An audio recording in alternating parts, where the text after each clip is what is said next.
ఒక తల్లి పాలు తనకు పుట్టేది బాబా లేదా పాప అని దాన్ని బట్టి వాటంతట అవి మారిపోతాయి. అంతకంటే ఆశ్చర్యమైన విషయం ఏంటంటే, బిడ్డ నోట్లో లాలాజలం తల్లి శరీరానికి నాకు పలానా జబ్బు చేసింది, మందు కావాలని చెప్తే, తల్లి శరీరం వెంటనే ఆ మందును తయారు చేసి పాల ద్వారా పంపిస్తుంది. 2008లో కాలిఫోర్నియాలోని ఒక ల్యాబ్‌లో కేటీ హిండే అనే శాస్త్రవేత్త రీసెస్ కోతుల పాల శాంపిల్స్‌ని పరీక్షిస్తున్నప్పుడు ఆమె కళ్ళు నాకు నమ్మలేకపోయారు. వందల కొద్ది శాంపిల్స్ చూస్తుంటే ఒక విచిత్రమైన ప్యాటర్న్ కనిపించింది. మగ పిల్లలు ఉన్న తల్లులు పాలలో కొవ్వు, ప్రోటీన్లు చాలా ఎక్కువగా ఉన్నాయి. బహుశా వారు బలంగా, దృఢంగా పెరగడానికి. ఆడపిల్లలు ఉన్న తల్లుల పాలలో కాల్షియం ఎక్కువ పరిమాణంలో ఉంది. ఈ పాలు అందరికీ ఒకేలా ఉండవు.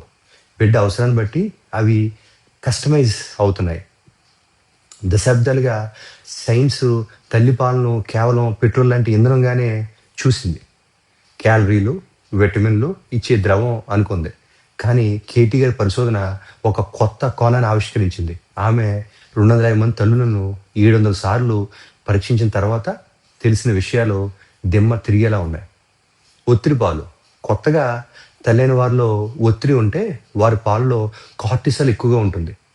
ఆ పాలు తాగిన పిల్లలు త్వరగా బరువు పెరుగుతారు, కానీ కాస్త భయస్తులుగా, అప్రమత్తంగా ఉంటారు. అంటే పాలు కేవలం కడుపు నింపడం లేదు, బిడ్డ వ్యక్తిత్వాన్ని కూడా తీర్చిదిద్దుతున్నాయి. అమ్మకు బిడ్డకి మధ్య రహస్య భాష. ఇది అన్నిటికంటే అద్భుతం. బిడ్డ పాలు తాగుతున్నప్పుడు బిడ్డ నోట్లో ఉన్న లాలాజలం వెనక్కి ప్రయాణించి తల్లి రొమ్ములోని గ్రంథులు తాగుతుంది.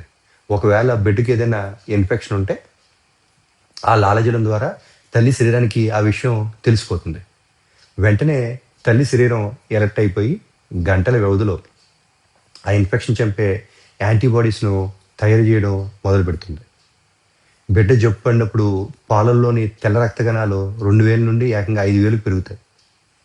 బిడ్డ కోలుకోగానే మళ్ళీ పాలు సాధారణ స్థితికి వచ్చేస్తాయి. ఇది ఒకవైపు నుంచి జరిగే ప్రక్రియ కాదు. ఇది 2 శరీరాల మధ్య జరిగే అద్భుతమైన బయలాజికల్ సంభాషణ. బిడ్డ శరీరం సమస్యను చెప్తే తల్లి శరీరం మందులు పంపిస్తుంది.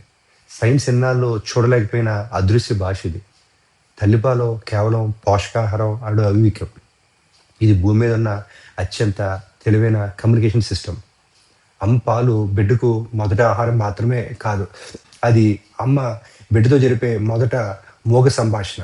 అందరికీ నమస్కారం. Thank you.